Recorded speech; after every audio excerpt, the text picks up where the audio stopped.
Do not be afraid, भिवू नका.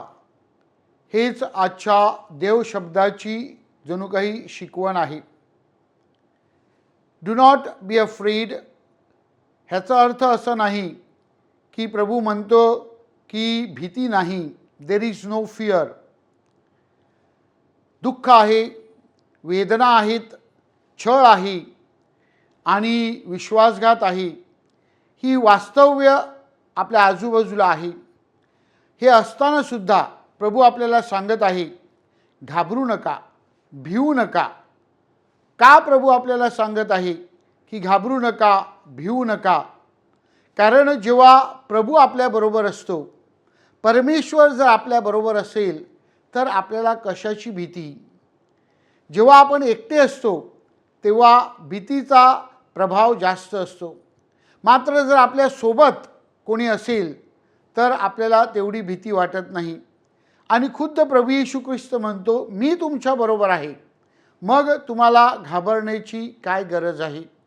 आणि म्हणून न घाबरण्यासाठी प्रभू येशू ख्रिस्त आपल्याला आमंत्रित करीत आहे.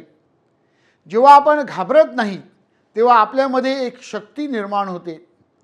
जेव्हा आपण घाबरत नाहीत तेव्हा आपल्याला जाणवतं की आपण एकटे नाहीत, आपल्याबरोबर कोण आहे. आणि जेव्हा आपण घाबरत नाहीत तेव्हा आपल्यामध्ये असलेली जी क्षमता आहे ती क्षमता पूर्णपणे आपल्याला वापरण्यासाठी एक प्रकारे संधी प्राप्त होत असते. अशाच प्रकारचा अनुभव आजच्या पहिल्या वाचनामध्ये इर्माया संदेष्टाला आला. इर्माया संदेष्टाचं जीवन जर आपण बघितलं तर आपल्याला दिसून येतं की इर्माया संदेष्टाला खूप विरोध झाला. त्याला खूप टोचून बोलण्यात आलं. त्याच्याविरुद्ध कारस्थानं देखील करण्यात आली.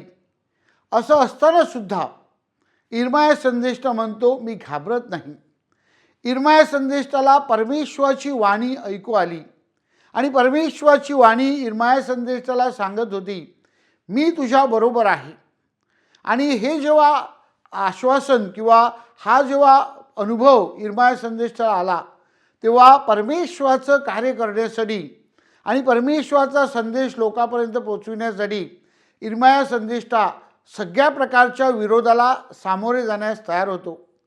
त्याला दगडमार करण्यात येते तरीसुद्धा तो घाबरत नाही. अशा प्रकारचं धैर्य, अशा प्रकारची शक्ती आणि अशा प्रकारची प्रेरणा इर्माया संदेष्टाला प्राप्त होते.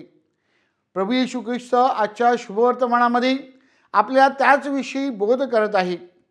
प्रभू येशू ख्रिस्त आपल्याला सांगतो की आपल्याला संदेष्टा म्हणून, प्रेषित म्हणून कार्य करण्यासाठी पुढे यायचं आहे. आणि जेव्हा प्रेषित म्हणून कार्य करण्यासाठी आपण पुढे येतो तेव्हा आपण घाबरत नाहीत. कारण आपल्याला माहीत आहे की आपलं कार्य जे आहे हे सत्यासाठी आहे, आपलं कार्य हे न्यायासाठी आहे, आपलं कार्य हे दैवी आहे. आपण लोकांना खुश करण्यासाठी किंवा लोकांच्या मर्जीप्रमाणे किंवा कोणत्या वरिष्ठाला ह्या जगातल्या प्रवाहाबरोबर आपण वावरत नाही. तर जे परमेश्वराला अभिप्रेत आहे, जे सत्याचं आहे, जे लोकांच्या हिताचं आहे ते करण्यासाठी आपण पुढे येत असतो. आणि त्याच दृष्टिकोनातून विचारविनिमय करण्यासाठी प्रभू येशू ख्रिस्त आजच्या शुभवर्तमानामध्ये आपल्याला आमंत्रण करीत आहे. आणि प्रभू येशू ख्रिस्त आपल्याला एक उपमा देताना सांगतो की केवळ आपण बाह्य गोष्टीकडे लक्ष केंद्रित करायचं नाही. आणि म्हणून प्रभू म्हणतो, जे शरीराचा घात करतात त्यांच्याकडे तुम्ही लक्ष देऊ नका, तर जे आत्मा जिंकू शकतात, म्हणजेच जे परमेश्वरापासून आहे आणि परमेश्वरासाठी आहे त्याचं जे प्रकटीकरण करतात त्या बाजूने आपण उभं राहायचं आहे आणि त्या बाजूने आपण लढा द्यायचा आहे.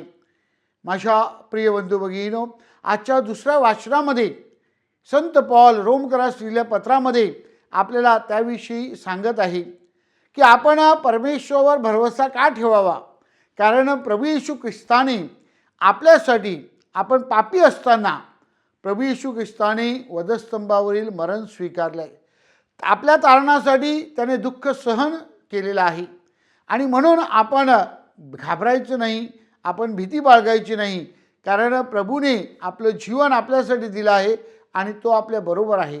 तो जर आपल्याबरोबर असेल तर आपल्याला कोणाची भीती बाळगण्याची गरज नाही. When God is on our side, we can definitely overcome all the hurdles. आणि तोच संदेश आजचा प्रभू शब्द आपल्याला देत आहे. ह्याच प्रभू शब्दामधून प्रेरणा घेऊन ख्रिस्त सभेच्या इतिहासामध्ये प्रेषितांनी, अनेक संतांनी आणि साधू महाराजांनी किंवा मोठमोठ्या व्यक्तींनी त्याचं अनुकरण केलं. संत जॉन क्रिझोस्टम हे 6व्या शतकातील एक धर्मपंडित होऊन गेले आणि ते म्हणतात की प्रभू येशू ख्रिस्त आपल्यासाठी एक प्रेरणा आहे की ज्याप्रमाणे त्यांनी वधस्तंभावरील मरण स्वीकारलं आणि त्यांनी जे धैर्य वधस्तंभावर दाखवलं, निश्चितच ते आपल्यासाठी प्रेरणादायी आहे. तशा प्रकारचं धैर्य आपण आत्मसात करायचं आहे. आपल्या सर्वांना परिचित असलेल्या मदर तेरेसा ह्यांचं उदाहरण आपल्यासाठी प्रेरणादायी होऊ शकते. कलकत्त्याच्या अंधारमय परिस्थितीमध्ये एका खेड्यापाड्यामध्ये तिने प्रवेश केला, झोपडपट्टीमध्ये तिने प्रवेश केला, कोणत्याही प्रकारची सुरक्षता नसताना तिने प्रवेश केला आणि त्या अंधारमय परिस्थितीला बदलण्यासाठी आणि तिथे लोकांच्या जीवनामध्ये प्रकाश आणण्यासाठी तिने प्रभू येशू ख्रिस्त जो जीवनाचा प्रकाश आहे त्याची प्रेरणा घेतली. होय, प्रभू येशू ख्रिस्त हा प्रकाश अंधकार नाहीसा करू शकतो, ही प्रेरणा त्यांनी घेतली आणि कोणत्याही प्रकारची भीती न बघता पाऊल उचललं आणि सत्कृत्याला तिने सुरुवात केली आणि म्हणून आज त्या मदर बनलेल्या आहेत. जॉन पॉल द्वितीय आपले पोप आणि संत आपल्याला सांगतात की भीती आणि परमेश्वर एकत्र नांदू शकत नाहीत. आणि म्हणून प्रभू आपल्याला सांगतो, घाबरू नका, भिवू नका. जिथे परमेश्वर आहे तिथे भीती अस्तित्व करू शकत नाही. आणि म्हणून परमेश्वर आपल्याबरोबर आहे असा अनुभव आपल्या प्रत्येकाला यावा म्हणून आपण परमेश्वराच्या चरणाशी येणे, परमेश्वराला शरण येणे आणि परमेश्वरामध्ये वाढणे गरजेचं आहे. आपल्या वैयक्तिक प्रार्थनेद्वारे, प्रभू शब्दाद्वारे आणि संतांचं जीवन जेव्हा आपण अभ्यासतो त्याद्वारे आपल्याला दिसून येते की परमेश्वर हा आपल्या बाजूने आहे आणि परिस्थिती बदलण्यासाठी परमेश्वर सामर्थ्यशाली आहे. आज आपल्या आजूबाजूची परिस्थिती निश्चितच आपल्याला संदेष्टाची भूमिका बजावण्यासाठी बोलावित आहे. इर्माया संदेष्टाप्रमाणे आपल्याला विरोधाला सामोरं जावं लागत आहे. मात्र इर्माया संदेष्टा सांगतो, घाबरू नका, भिवू नका. जो परमेश्वर माझ्याबरोबर होता तो निश्चितच तुमच्याबरोबरही राहील. आणि म्हणून त्या परमेश्वराला आपण सोबत करून आपलं जीवन जगावं हे आपल्याकडनं अपेक्षित आहे. सत्यासाठी, न्यायासाठी, नीतीसाठी आपण सतत पुढचे पावलं उचलून जिथे जिथे अंधार आहे तिथे प्रकाशाचं राज्य निर्माण करण्यासाठी प्रयत्न करावेत. म्हणून आजच्या दिवशी विशेष प्रार्थना करूया. परमेश्वराचं राज्य घोषित करण्यासाठी प्रभू येशू ख्रिस्त आपल्याला बोलावत आहे. त्याचं राज्य हे सेवाकार्याचं आहे. त्याचं राज्य गोरगरिबांच्या उद्धारासाठी कार्य करण्याचं आहे.